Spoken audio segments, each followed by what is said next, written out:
Ta kemi të qartë këtë situatë. Gjithmonë janë diskutu çështja e privatësisë. Mirë po duhet kuptuar në një formë pak më të gjerë. Dispozita e 936 të Kushtetutës flet për fshehtësinë e korrespondencës, komunikimit, telefonisë. Në parim, kjo dispozitë ka të bëjë me 9.8 të Konventës Evropiane mbi drejtat e njerëzit, drejta për privatësi. Dhe kjo më tepër ka të bëjë me masat e veçanta, përgjimin e komunikimeve dhe gjitha këto. Dhe këto nuk mund të lejohen pa një urdhër gjyqësor. Në rastet konkrete lëshohet një urdhër nga gjykata në rastet e përgjimit të telekomunikimeve. Nëse interpretohet kjo dispozitë pak më gjerë, po e zëjmë se edhe komunikimet apo të dhënat në telefona pajisje elektronike mund të kenë të dhëna që mund të cenojnë privatësinë. Edhe në rastet konkrete është mbuluar me ligj sepse kërkohet një urdhër për sekuestrim nga ana e gjykatës.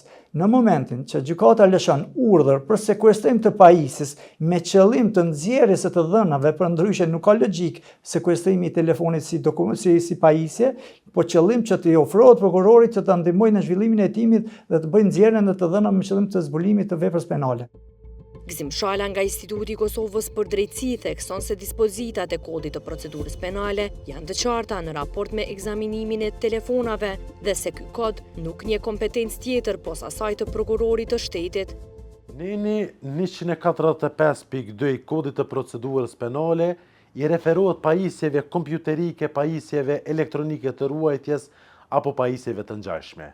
Në këtë rast, dispozita e thekson qartazi se për të vënë në kontroll të institucioneve një pajisje të caktuar kërkohet një urdhër gjykate. Porse, ekzaminimi i pajisjeve të sekuestruara sipas vendimit të gjykatës bëhet sipas autorizimit të prokurorit. Kështu është vepruar në rastin konkret, e cila mënyra e veprimit është e bazuar edhe në kushtetut, ligj dhe praktikën e deritanishme. Ekzaminimin e një pajisje kompjuterike të marrë përmes një urdhre të gjykatës sipas kodit të procedurës penale, mund ta autorizoj vetëm prokurori i shtetit. Për këtë ekzaminim, gjykata as nuk kërkohet dhe as nuk mundet të lëshojë vendim, për shkak se nuk ka bazë ligjore për një vendim të tillë. Madje, për shkak të kësaj, ka raste kur gjykatat nuk kanë pranuar të lëshojnë vendim për ekzaminim, duke theksuar se kjo e drejtë apo ky autorizim i takon prokurorit të shtetit. Po atë sa janë të qarta, Shala thot se këto dispozita janë edhe në harmoni me kushtetutën. E drejta e privatësisë e garantuar sipas nenit 36 të kushtetutës nuk e ka vetëm një paragraf, por gjithsej 4. Në rastin konkret, kufizimi i ekzaminimit të telefonit, duke interpretuar atë vetëm përmes paragrafit 3 të kushtetutës, nuk është në linjë me përmbajtjen e plotë të këtij neni. Paragrafi 2 i nenit 36 të kushtetutës flet për kontrollin e banesës apo objektit privat dhe marrjen e provave që nevojitin për një hetim penal. Për marrjen e këtyre provave, kushtetuta kërkon një vendim gjyqësor, por jo edhe për ekzaminimin e tyre. Pra, kushtetuta sipas kësaj dispozite e mbron qytetarin nga një veprim pa vendim të gjykatës deri në momentin kur sendet merren, por jo edhe në fazën e ekzaminimit të tyre.